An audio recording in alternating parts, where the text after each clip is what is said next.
Well, the Edmonton Oilers dropped their sixth consecutive game, fifth here at Rogers Place, as it's a 5-1 decision in favor of the visiting Maple Leafs here on Tuesday night. Austin Matthews led the way offensively with 2 goals as he extends his point streak to 10 games, while Jack Campbell was excellent. 35 shots for his victory as the Oilers, they're now been outscored 20-6 in this 5-game homestand so far. They close that up with a date on Thursday night. Welcome to the Oilers TV live post-game show. I'm your host, Tony Barr. Thanks so much for making us a part of your evening. We're going to get some live post-game reaction from a couple of Oilers players and the coach. It looks like it will be Glenn Gulletson coming out for tonight's post-game reaction. Stay tuned here in just a few moments.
You're probably a good example of a guy who had a whole bunch of chances to score, just like your team did, and none of them went in. How do you assess? I think you just said it there. A lot of good chances and none went in. So as a team, what do you do to get over this? Like, you guys are scoring many goals, and I know you're trying a lot of things. Any new ideas tonight? Just keep pounding the rock, we're not going to quit, like we got to keep battling every night, keep playing simple and, keep pounding on that rock. That rock's going to chip, and didn't happen tonight, but, we got to keep going.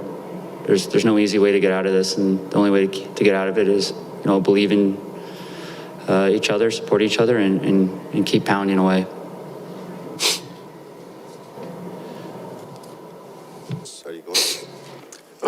Colton, you've played over 500 games. I don't know if you've been in stretches like this or not, but when the whole team is struggling offensively, like Leon misses a wide open net, which normally he'd probably, he scores from the goal line sometimes, and kind of maybe illustrates where the team is at. How do you get out of it? You have to do something different. You have to go outside your comfort zone as a group. Yes and no. You don't want to get out of it and change your game and try and do something, that's not there, and, force mistakes that way. But yeah, I think the most frustrating part about the whole thing is if you look at the last 3 or 4 games, I think, we played in stretches, I think, better than the teams we played against. And just when we gave up opportunities, we just gave up, grade A pluses. And I think that's probably the thing we need to get out of our game the most. Some of those chances we're giving up are just, you can't afford to give them up against, good players in the NHL, because they're going to go up in the back of your net, and that's what's happening right now. I think we're creating enough to win, maybe try and find a way to, win the game 1-0 here, because it seems like, we just can't seem to get that goal when we need it. We're just, like you said, guys missing open nets that can pick a corner from anywhere. It seems to be one of those stretches. I think once they start going, they'll start rolling, and we just need to try and, get to that point. Warren, when you see your team giving up those, you don't give up anything, and then boom, it's a grade A chance. Is that just a commitment level that's got to improve? Attention to detail, what has to change? Because that's kind of been a little bit of an issue all year long. Yeah, we just can't be doing that. Kind of what Cisa said here. We get good momentum in the game, and then we make one major error, and then it's in the back of our net. So, we just got to tighten up and be committed as a group to play tighter in the D zone. Hi, Colton. Today's first period was a coin toss, and you guys are out shooting them 8-0 in the second, and you look up and it's 2-0. Do you kind of look skyward and wonder if you're cursed, because you seem to be doing a lot of the things that should get you in a position to be leading, and it's not there?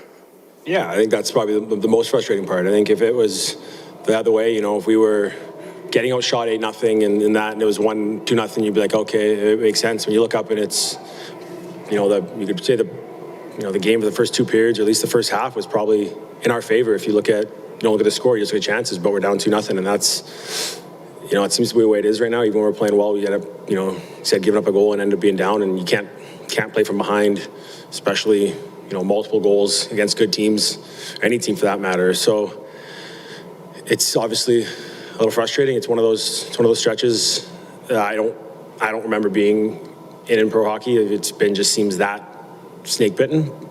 At some point, we're going to get out of this, and the only way to do it is by working and playing the right way. And we're not going to get out of it by trying to play run and gun hockey and try and win 6-5. That's not going to work. We need to get back to work tomorrow and find a way to, scratch and claw and get a win and build from there. How do you walk that line emotionally between saying, maybe we're not that far away, but at the same time, it's 0-6 and the water is up to the neck now? Yeah, obviously that's the hard part, right? It's, you kind of, I'd say you don't think about it, but you do. It's human nature, and I think as a group we got to be, we got to be pros. We've played, a lot of guys in there played a lot of hockey. We got to understand that, things will come and go, and we got to get, once we get out of it, we'll get on a roll here, and we'll be laughing about this stretch at a later date, and we found something out of it. When that happens, it'll be good, but we need to start that ball rolling. Colton, I'll just ask, what did you think of the jersey being tossed on the ice in the last couple of minutes there of the game? Did you see that? Colton. I actually didn't see that. I mean, it's unfortunate. Obviously, fans are frustrated. You know, it's not like we're in the room laughing and knocking it up. We're frustrated too, and you know, we're gonna get out of it, and then maybe that fan will have to buy a new jersey.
Jim, another game where he had stretches where he controlled the game, but you know, Leon missing that chance, it might sound strange because, well, you could tell his reaction. I don't know if he'd missed that 100 times, 99 out of 100, but he missed that one, and it just seemed like a group couldn't recover. Yeah, I think we started really well. I think we had a game plan to be aggressive and go straight ahead, and I thought we did that for the most part in the first period, and it led to some really good chances for us. I think that, you know, as the game went on, I thought we kind of continued that mindset into the second period, and you know, obviously coming out of the first with the first goal being scored against us again, that puts you behind the 8 ball, and now you're chasing a little bit, and I think we've done that, as we all know, too often lately, and it starts putting the pressure in your mind, I think, to start pushing the envelope a little bit, pushing some chances, and we get behind, and I thought in the third period, we didn't manage the puck the way we were managing the puck in the first 2 periods, and we kind of ended up scrambling around a little bit and trying to hope to score a goal. So it's, we know where we are, and we have, you know, the solution is to work our way out of it. So whether we miss open nets or we miss assignments, the frustration levels can't continue to creep into our game. We got to find a way to push through that and continue to create more scoring chance. Colton just mentioned how guys will play long stretches, you'll play them, and then boom, it's a grade A chance. It's not like you give up B's or C's, it's grade A chances, and they end up in the back of your net. And that was even when you were winning early in the year, that was the same problem. Why is that? What are you seeing that's constantly allowing the grade A chances to come out against? Yeah, I think they're obviously, you know, an overall breakdown. I think by the time it gets to a grade A, there's probably been 2 or 3 mistakes made prior to getting to there. So, you know, I think it's something we address, we look at, we continue to explore, and you know, obviously your mindset is to continue to create more grade A's than you give up. And I think in the last little while, we've actually done a decent job creating some grade A's ourselves. And you know, we're going to continue as the league moves along, the season moves along, league gets tighter, and we gotta find a way to match that growth in the game. Jim, it wasn't so long ago you guys, I think you had the best points percentage in the National Hockey League. It's been a really dramatic, really quick swing here. I just wonder what your sense is in the group, you know, to go from flying high the way you guys were for a big part of the season to dealing with all of this sudden frustration. Yeah, I think it's pretty evident our special teams carried us through a lot of situations that crept into our game and our 5-on-5 play, and now the special teams are off, and our 5-on-5 isn't sustaining ourselves throughout the 60 minutes. So we obviously have to get back. The work we have to put in is in continuing to develop our 5-on-5 play, continue to try to push the game and not get frustrated when things don't go our way. I think that's going to become the best part that comes out of this situation we're going through right now. Is we're going to improve areas that we have to improve to be good as we move along. And I think that obviously the grade A's are a big part of it, the frustration, pushing through the frustration, and recognizing that, it's about finding ways to win games. I mean, we talk about playing well, we talk about, having good stretches and having some great A's, but ultimately we got to find 2 points. A tough situation today with McLeod this morning and Tippett later in the day, and we hope those guys are doing okay, but just maybe take us through how it went tonight. And I'm not sure if this will be something that has to continue moving forward, but obviously not ideal when the head coach isn't around. Yeah, and I thought the players responded very well. We had our meetings were all set up this morning, and we found out about a couple of tests, and he got 2 negative tests. He had one later on in the afternoon, and all 3 of them were not good. So it's easier, I think, for the team to recognize that the goalie takes over the forwards and runs the forwards. I continue with the defense, and it's about the least amount of disruption for the group, obviously. So we'll figure out a way to keep the momentum going within the coaching staff, and obviously we'll be in touch with Tip daily, and we'll work together, as much as he can, and we reach out back and forth. But it's not ideal for sure, but we have a responsibility again to find a way to get to. So are you saying Tip has COVID and is out?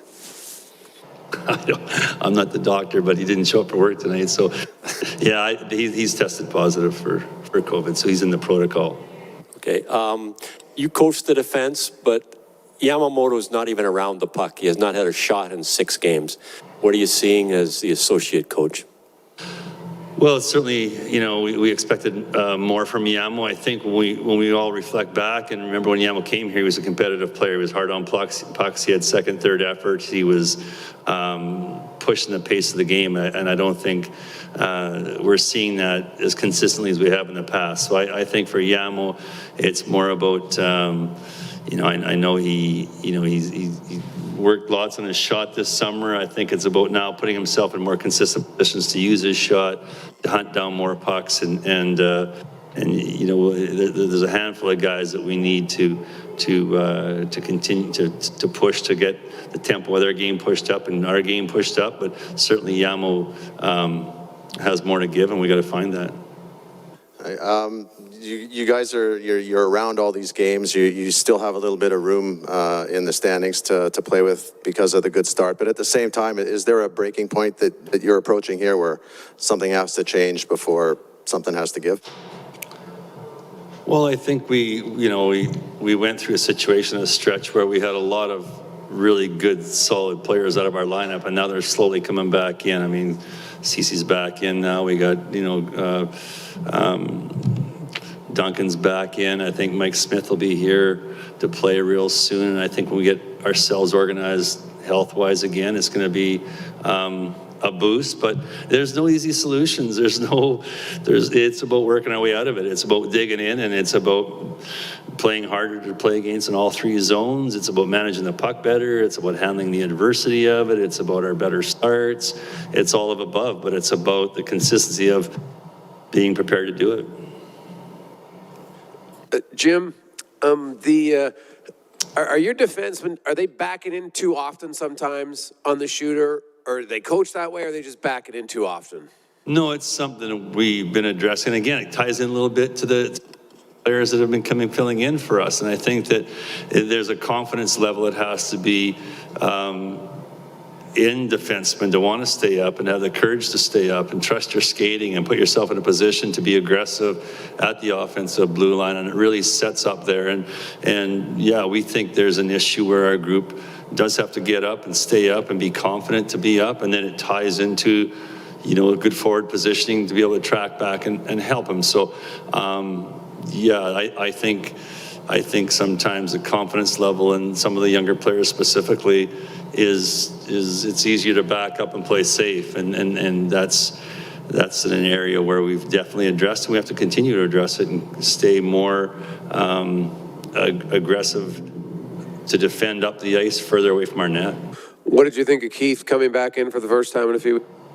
It's nice to see a really good NHL player out there playing with pace, playing with urgency. I thought he moved the puck well. I thought his energy and leadership on the bench was excellent tonight. I think it's infectious, and I thought he was good. And I know that today's game is very different in how it's played, but you've lost 6 in a row, 5 in a row at home. You're kind of getting blown out in the third period, and there wasn't even a scrum or anything. You need to see some more emotion from your team, from frustration? Like, is that the time to let it out? Yeah, I think that's obviously I think for a long time that's the way the game was played, you know, later on in the games like that. But I still think it boils down to get frustrated or get determined to battle and compete and fight earlier in the game. Start that way. Don't wait to the last 5 minutes and make a stand physically or make a stand emotionally. Get invested early and it'll carry on. You don't have to battle late. You might as well battle early and be ready to go. And I think that's part of where we have to get to. Jim, I'm just curious, just in the back, Jim, over here. Sorry. Yeah. I'm just curious, did you have any communication with Dave Tippett throughout the course of the game, like in the intermission, or? Yeah, we just talked to Tip before the game, and obviously we will meet tomorrow morning and communicate with him, but it's, you know, hey, we're all veteran coaches. We've all, you know, been in these positions at some point in time in our careers, and I think that Tip has a respect with our group to support us and let us do the best job he thinks we can do, and then we'll evaluate it, make adjustments and changes, and carry on tomorrow. We'll definitely talk in the morning and go over the whole game and see what we can improve on. So just to clarify, like not during the intermission? No. And I'm just curious, Dave was asked about this the other day, and I wonder if anything's changed or you maybe have a different answer in terms of like how much you're trying to kind of continue to be positive with the players versus really push and kind of crack the whip, so to speak. Can you kind of assess where the line is, especially during a 6-game losing streak? Well, it's a long season, and we weren't jumping up and down and cheering when we had a good run at the start. We were trying to find areas of our game to improve. We were trying to find details to improve upon. We were obviously pleased with the way we were going, but there's a process to it. And I think now that things aren't going our way, it's probably not the time to start bringing out a hammer and pounding on them. I think we need to stick together and work our way through it. And I think the yelling and screaming probably isn't going to move the needle to where we want to get to. There's really simple structured details where we got to improve upon, and through videotape, through practice, through meetings, we're going to get there. It's just a matter of working through it.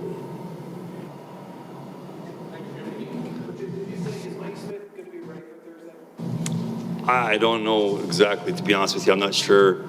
I think he's skating tomorrow with us, and I think we'll probably have better information after practice tomorrow. All right, thanks, guys.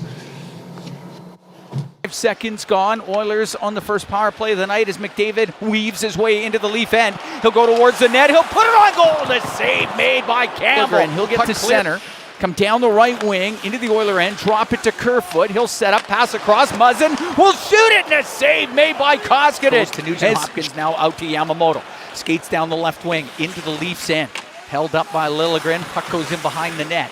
Muzzin up against the boards, gave it away. Nugent Hopkins to Draisaitl. He missed the net, and it goes around the boards and out to set. The right wing for Kasha. He'll get it out to Matthews. Now to Bunting. Trying to get it back to Matthews. Puck goes to Bunting. His backhand, a nice pad save made by Koskinen. Here comes Draisaitl into the Leaf end. Down the left wing. Goes back towards the boards. Looks to the blue line, now finds Fogle, will shoot it, saved by Campbell, and it's underneath him. Warren Fogle has it left, good shot off the corner boards. Knocked away by Koskinen up the right wing. Cece got it to the line, not out. Kasha makes a little move in the slot. He'll give it to Nylander. His shot, nice save by Koskinen. Now an important face-off for the Oilers. 40 seconds left in the period here. Puck goes to Riley, left point. Put it on net, saved by Koskinen. After that, hit the stick of Nurse. Loose puck, scores. Matthews at the side of the net. And he rips it in. And the Leafs, a power play goal, they're up 1-0. That's just how it's been going for Edmonton. They had a real good first period. And the puck went to the wrong guy, to Austin Matthews. Edmonton, Darnell Nurse deflected a shot. Koskinen did pick it up cleanly. Tavares fought for it in front. Sevier was down and out. They slid it across, and Matthews, I mean, he's a world-class finisher. 1-0 Toronto. So Austin Matthews gets his 19th of the year. He's got points in 10 straight games. McDavid wins the draw. Keith pulls to the middle, waits, he shoots it. Pad save made by Campbell. Puck in the corner, it's McDavid. His centering pass, Puljujärvi shot, Campbell stopped across the line. Right wing to Nugent Hopkins, drops it to Nurse, comes out of the corner. He'll shoot it, saved by Campbell. The rebound up into the air, and Campbell got that too. And he Rice. Cini had it in his skates, now to Clifford, into the Oiler end on the left, pass to the middle, to Riley, his shot blocked in front of the net, loose puck, they score! Jammed in right in front of the goal by Wayne Simmons, and it's 2-0 Toronto. That's just how it's been going for Edmonton. They cannot buy a break if their life depends on it right now. Gonna have to dig now. First shot sequence on goal the entire period, and Simmons finishes it off. Standing right in front of the goal. Edmonton a little bit lax. They're looking at it right now, the Oilers bench, and saying, did Simmons interfere with Mikko Koskinen? I don't think he did, and I think Toronto's got a 2-0 lead. Koskinen, puck in the right corner. Here's Tavares. He'll center it to Matthews in front of the net. Fanning on it was Kasha. He had a wide open goal. Puck back to the point. Riley. Camp, left wing corner for Kerfoot. Back to Camp behind the net. We'll go to the right corner, to the blue line. Liljegren, pass across to Brody. His shot scores.